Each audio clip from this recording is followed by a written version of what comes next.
Welcome to the most unhinged story of the early 2000s. I want to know, has anybody seen this TV series night and day? And also, whoever made this series needs to have their hard drives checked, as you will come to see in time. So the series starts with these two best friends, Jane and Della, who are 16 years old and they're celebrating their 16th birthday. They're both born on the same day and they're so excited about turning 16. Now, by the end of the episode, you find out that Jane, the blonde-haired friend, is actually in an underage affair with her best friend Della's dad. So not only do we find out that Jane is apparently in a relationship with her best friend's dad, which she's just turned 16, so she was 15 when this was going on, and he's known her since she was a baby, since she was born. Double yuck.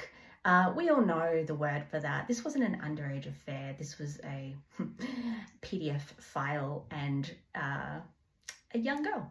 Anyway, the show makes out that, of course, Jane is the one that's a big sluzzer. You know, she's the gross one. She's like gone after her friend's dad. She's always talking about how, I bet he's really well endowed, because, you know, that's how teenagers apparently talk about their friends' dads. But she's also sleeping with this boy from the halfway house called Josh. But on the night of her 16th birthday, Jane goes missing.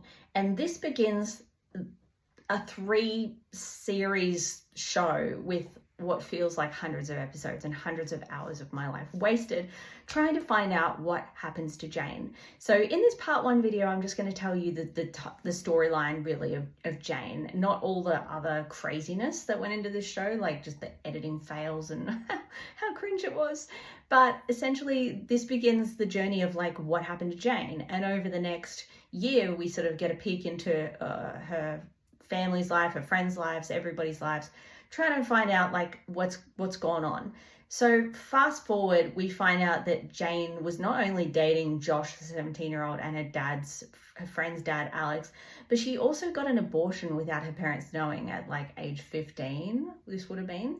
And it's put forward that she was pregnant by this guy, Sam, that she was dating previously, who Sam is like 19 at best, maybe 20, maybe 21. And he, like, his whole backstory is his parents recently died and he's been left to care for his baby brother and his young sister. But he's, yeah, maybe 19, 20, 21. Also was dating someone who was 15. And he says very adamantly that, like, he and Jane never had sex, but they were so in love, which, again, weird because, dude, you were like young adult or adult and she was 15. But he says they never had sex. But then her mum, like Jane's mum, Natalie, who's a doctor, says like, oh, I've looked it up and like it is rare, but it can happen. It can still happen, like where the guy's getting a bit too excited during making out and whoops, she's pregnant, even though he never actually like did the whole thing, which is just also, oh my gosh, it reminds me so much of growing up as a in like really traditional, strict Christian kind of home growing up, and Christian school is the whole like, be careful even making out because you might get pregnant, it might swim through your clothes, you know. So we're meant to believe that Jane got pregnant by Sam, who she never slept with. They just got a little bit too excited, but she never got pregnant with the man and the 17-year-old that she was actually sleeping with. Like, make it make sense. Goes on, and then eventually, I'm just going to flash forward towards the end of like the 3 series, is that Sam gets kicked out of his home and then just decides heroically that he's going to go search for Jane, even though he's been hooking up with other women throughout this whole thing and he's obsessed with like hooking out with girls. He hasn't really given Jane much of a thought, but no, now he wants to be the white knight and go looking for her. Now, I did skip forward a whole bunch of episodes because this show is so slow and it's dragged on and on, but I saw this scene at the end of one episode where he's on the ground, he's like, he's injured, and I was like, oh my gosh, what's going on with him? And then he wakes up in this white tinged padded room and he's in a geisha house. Yeah. So he's in this geisha Japanese house, and then fast forward, he sees somebody that looks like Jane. So he ends up bullying one of the geishas into telling him, like, is Jane here? And even though the geisha can't really speak English, she writes him a letter that says like, Jane Harper, yes. And so he's like, oh my gosh, Jane's here. Now, this is where it gets so creepy and I like almost couldn't keep watching. Then we see this little peephole and there's an eyeball shoved up against the peephole, watching every time Jane is in there. So that's when my antennas were like, whoa, I know what's going on here. This sex trafficking. That's what this whole thing has been about. She didn't just disappear. She's been sex trafficked for the last year. Here she is all dressed up like a geisha. She can't even speak English at first. She can't seem to remember who she is. But there's this guy, right? Okay, back to the peephole. And I'm like, okay, that's really freaky that he's watching through the peephole, but like what's actually going on?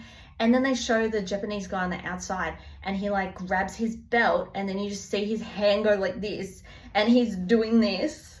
And I was like, no freaking way. Like he's not doing, like this is so out there. This can't be, no, like seriously, he's not doing that. Yeah, he is. And every time Jane goes in there, that guy's there, like with his eye up against like, what kind of weird fever dream is this? And also, like, whoever made this show needs their hard drives checked, because this is foul. Like, it's beyond foul, especially when it was meant to be like a soap, like Home and Away style. Ugh, so yuck. So this continues on, and then Sam gets the idea that like there's only one way Jane's gonna get out of there. And so he says to her, we have to fall in love, Jane, for real, all the way. Which really just means like we have to have sex, which he's obviously fine with.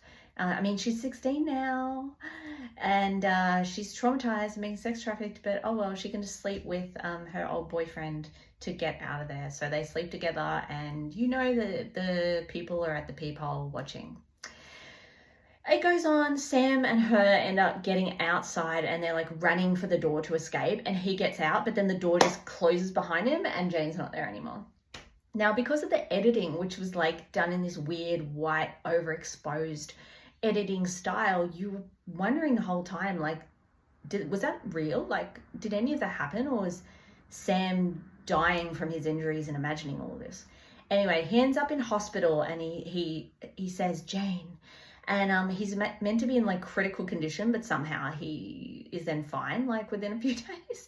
But that whole time, I can't remember whether Sam was holding it or whether somebody mails it to Jane's parents, but they end up with this black chrysanthemum flower, which then makes them go, oh, black chrysanthemum. I wonder what that means. It must be symbolic. Oh my gosh, that's linked to the Japanese tea house, like downtown. I don't, like, come on. This must have been the point where the people who created this had the series cancelled, so they had to like quickly try and make everything match up. So her dad and her mum's new boyfriend go there and they like punch, like literally it's so, I'll have to see if I can find the footage. Like the boyfriend is like a boxer, so he like just punches these Japanese dudes and knocks them out, and then they just randomly pull a couch out of the way and there's Jane just like angelically sleeping on the floor in her geisha outfit. And they found Jane. But is there this big like, oh my gosh, it's our daughter, like it's Jane, she's back? No, she's just then at home. And so then what happens? Her parents hide her away in the house. They don't want anyone to really know she's back, even though everyone's been worried about her. And then what does her mum do? Like, does she get her really, extensive therapy? Does she find her a therapist that can help her, because her daughter's clearly traumatized? She's been sex trafficked for a year on top of whatever else happened. And then no, they don't do that.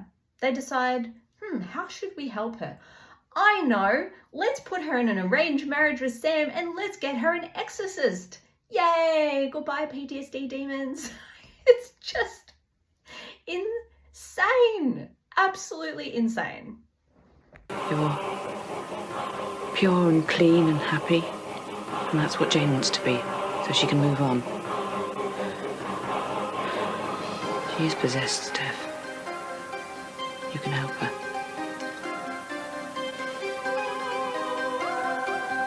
And this is how it all ends, okay? So we never end up finding out why she was sex trafficked, how she ended up in the geisha place. That's never discussed, and I think it's because the series ended up getting cancelled somewhere throughout. I don't know if it was the first or the second series. No surprises, because it was so off the wall and it was on so late at night that it only had this like cult-like following, and it kind of just dropped off. It also never ended up being what it was proposed to be, which was like a soapy. It was meant to replace Home and Away, and it was just, it just wasn't. But we never end up getting an answer, as I said, to why she ended up in the geisha place. Instead, it ends with this weird closure that Jane actually ended up murdering 2 people that we don't know about. Like, the night she went missing, she apparently murdered someone before she was like trafficked, and then also she murders the guy that actually switched her and Della at birth. So then she goes to jail for 4 years. But oh no, it doesn't end there. The next episode is like a flash forward of 4 years later, and it just says like Jane Harper went to jail for the brutal murder of blah blah blah, which was, I mean, so unbelievable. Again, make it make sense. And then the day she's released 4 years later, she comes back to Thornton Street to see everyone. And she just like turns up at Della's birthday party. She comes in and basically sees everybody to check in on how they are. But nobody's like, oh, Jane, you've been released.